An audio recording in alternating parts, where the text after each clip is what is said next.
एक simple question है। आप जीएसटी पोर्टल पर बैठे हैं, नाम एंटर किया, पैन डिटेल्स डाली, मोबाइल नंबर डाला, ईमेल आईडी डाला, बिजनेस की डिटेल्स भी फिल कर दी और आपने कहा जी हाँ, ये बिजनेस मेरा ही है। अब जीएसटी सिस्टम एक सेकंड के लिए सोचे, अच्छा आप कह रहे हैं तो मान लूं। इंटरनेट पर फॉर्म फिल करना इजी है, लेकिन सिस्टम को ये भी इंश्योर करना है कि रजिस्ट्रेशन के पीछे जेन्युइन पर्सन कौन है। और यहीं पर आता है आधार ऑथेंटिकेशन इन जीएसटी।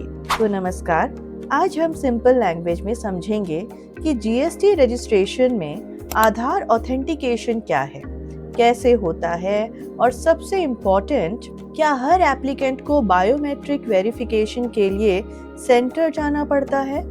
बिकॉज यही सबसे ज़्यादा कंफ्यूजन होता है। तो सबसे पहले ये वर्ड समझिए, ऑथेंटिकेशन। मान लीजिए आप एयरपोर्ट पर हैं, आप बोलते हैं टिकट मेरी है, एयरलाइन बोलेगी वेरी गुड, आईडी प्लीज। क्यों? बिकॉज सिर्फ क्लेम इनफ नहीं है, आइडेंटिटी वेरीफाई भी होनी चाहिए। जीएसटी रजिस्ट्रेशन के कॉन्टेक्स्ट में आधार ऑथेंटिकेशन को भी ब्रॉडली आइडेंटिटी वेरिफिकेशन मैकेनिज्म की तरह समझिए।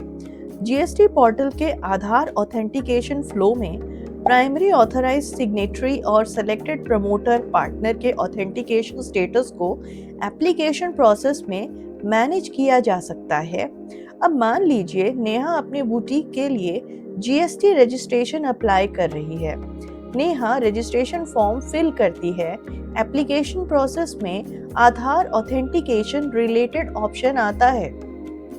एप्लीकेबल पर्सन के लिए ऑथेंटिकेशन प्रोसेस इनिशिएट होता है। जीएसटी पोर्टल गाइडेंस के according Aadhaar authentication link relevant communication flow के थ्रू प्रोवाइडेड होता है और पोर्टल पर ऑथेंटिकेशन स्टेटस भी चेक किया जा सकता है। अब नेहा सोचती है बस ओटीपी आएगा, ओटीपी डाला और काम खत्म। आंसर है हर केस एग्जैक्टली सेम नहीं हो सकता। और यहाँ एक बहुत इंपॉर्टेंट कॉन्सेप्ट आता है, normal Aadhaar authentication versus biometric Aadhaar authentication. Please दोनों को सेम मत समझिए। जीएसटी पोर्टल की करंट एफएक्यू के मुताबिक बायोमेट्रिक आधार ऑथेंटिकेशन हर एप्लीकेंट के लिए मैंडेटरी नहीं है। जीएसटी सिस्टम डेटा एनालिसिस और रिस्क पैरामीटर्स के बेसिस पर एप्लीकेंट्स आइडेंटिफाई कर सकता है। सिंपल लैंग्वेज में हर जीएसटी एप्लीकेंट को उठकर बायोमेट्रिक सेंटर की लाइन में नहीं लगना है। सिस्टम के रिस्क बेस्ड प्रोसेस के अकॉर्डिंग कुछ एप्लीकेंट्स को बायोमेट्रिक बेस्ड आधार ऑथेंटिकेशन और डॉक्यूमेंट वेरिफिकेशन के लिए आइडेंटिफाई किया जा सकता है। सीबीआईसी ने भी रिस्क बेस्ड बायोमेट्रिक आधार ऑथेंटिकेशन को फेक रजिस्ट्रेशंस और फ्रॉड रिस्क एड्रेस करने के कॉन्टेक्स्ट में एक्सप्लेन किया है। अब मान लीजिए नेहा का केस बायोमेट्रिक वेरिफिकेशन के लिए आइडेंटिफाई होता है, तो नेहा ये नहीं बोलेगी पर मैम मैंने तो जीएसटी फॉर्म घर से फिल किया था, अब बाहर क्यों जाना। ऑनलाइन एप्लीकेशन का मतलब ये नहीं कि वेरिफिकेशन का हर पॉसिबल स्टेप नेसेसरली सिर्फ घर से ही होगा।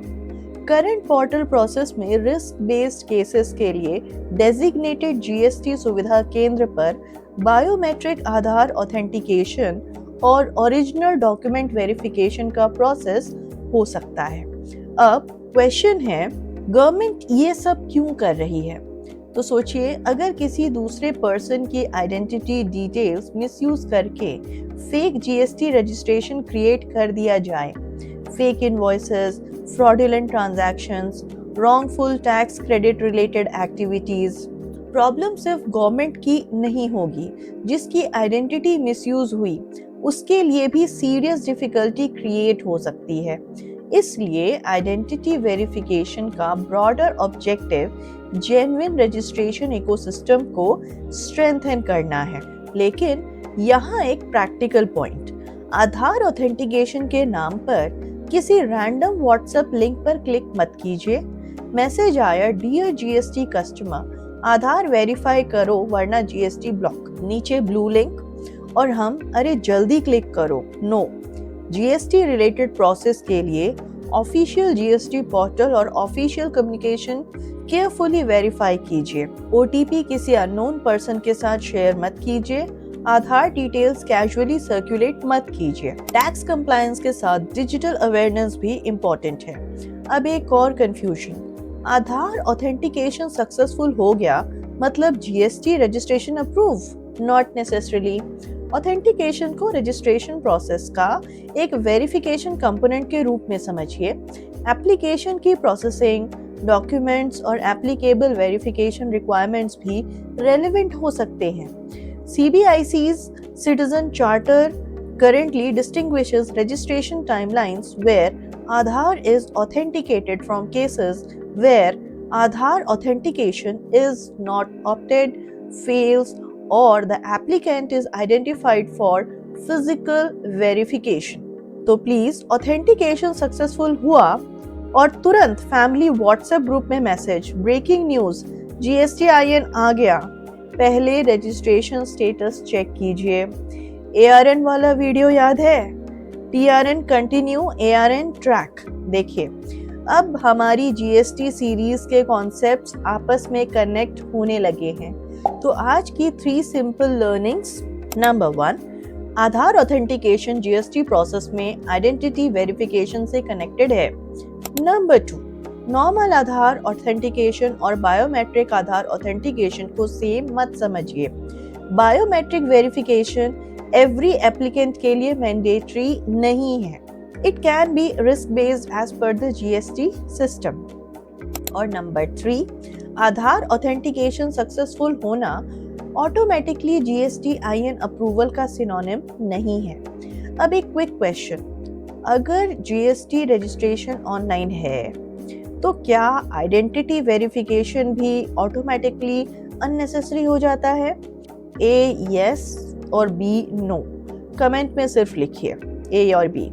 और अगर आपको कभी GST रजिस्ट्रेशन में आधार ऑथेंटिकेशन या बायोमेट्रिक वेरिफिकेशन का प्रैक्टिकल एक्सपीरियंस हुआ है तो अपना एक्सपीरियंस भी कमेंट में शेयर कीजिए। Thank you.